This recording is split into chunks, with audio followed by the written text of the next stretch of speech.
Inflation is a silent thief, and it's been taking a bigger and bigger chunk of everyone's budgets.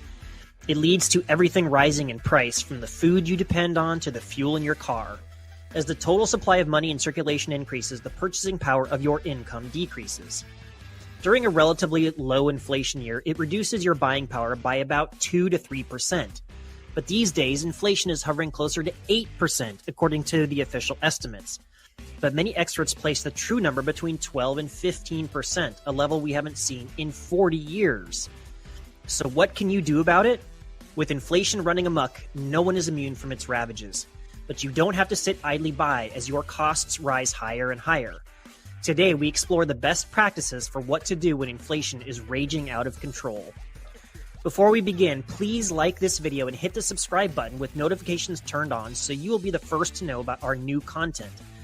Our mission at the Personal Finance and Investing channel is to empower people to achieve financial independence. Subscribing will help us achieve that goal. And now, let's get back to today's video. So what to do about inflation? There are simple and powerful things you can do and actions you can avoid that can help you adapt to this period of high inflation for however long it goes on, which could very well be 3 to 5 years. One thing that's easy to overlook with the current fear around climbing prices is that it's not hitting everything equally, and so different homes and industries will feel it differently and need to adapt to their unique situation. And whatever your personal situation is, it's always wise to reevaluate your financial decisions in light of major changes in the economy and the monetary system. Step number 1, pay off all your debts. Inflation hurts variable rate loans. This covers variable rate credit cards, HELOCs, and mortgages. You can refinance variable rate loans with fixed rate loans or pay them off. When your family is struggling, paying off debt can feel like drowning. And as bigger recessions loom on the horizon, your income could be wiped out. So paying off this drain on your income and potential for savings needs to be a top priority. One strategy is to pay off the loan with the highest interest rate first. You'll soon notice results, which will boost your motivation to pay off debt. Another approach to debt repayment is to take care of smallest loans first, which once paid off frees up more money to pay off the second and third biggest loans in a so-called debt snowball. Creating an emergency fund can also be thought of as part of the get out of debt strategy, because having it in place will likely prevent incurring future debt. Save money while you can. Everything helps. A nest egg gives you peace of mind knowing you can handle an unexpected car or house repair without going into debt. Step number 2, save on energy. With rising expenditures and inflation, many seek cost-cutting methods. Reducing utility use is an old savings method. Many of us remember the PSAs, TV shows, and school campaigns that taught us to turn off lights, unplug appliances, and never let the water run when brushing our teeth. Natural light and LEDs can cut energy use. Energy vampires include technologies that light up or stay on standby when not in use. Power strips can be used to turn off appliances throughout the day. Consider on-demand hot water, such as fantastic tankless water heaters. Unlike a typical water heater, it only heats water when needed, saving electricity. This might save you $100 annually. Step number 3, increase fuel efficiency.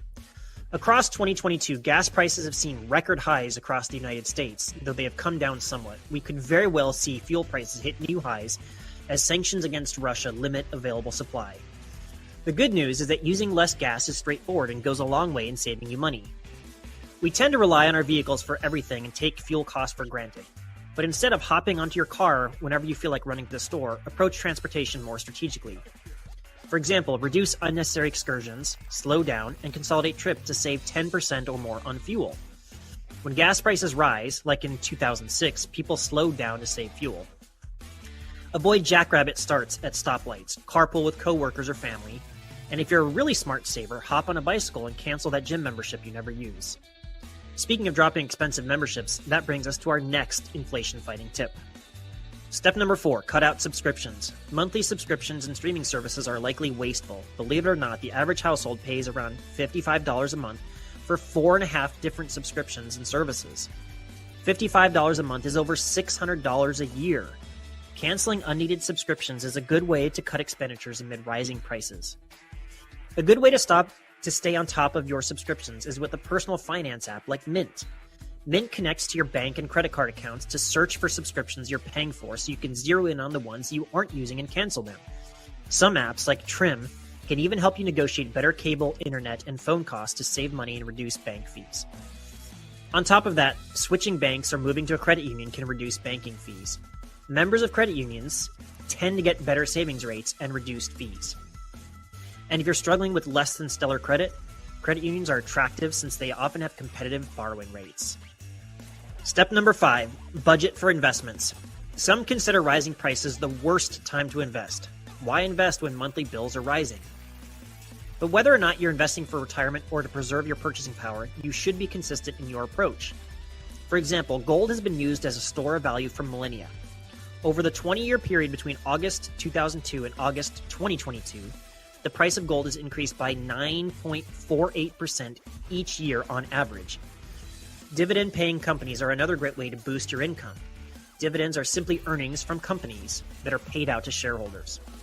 Some public corporations benefit from inflation by raising prices and earning greater profits, which they can then distribute as dividends to you.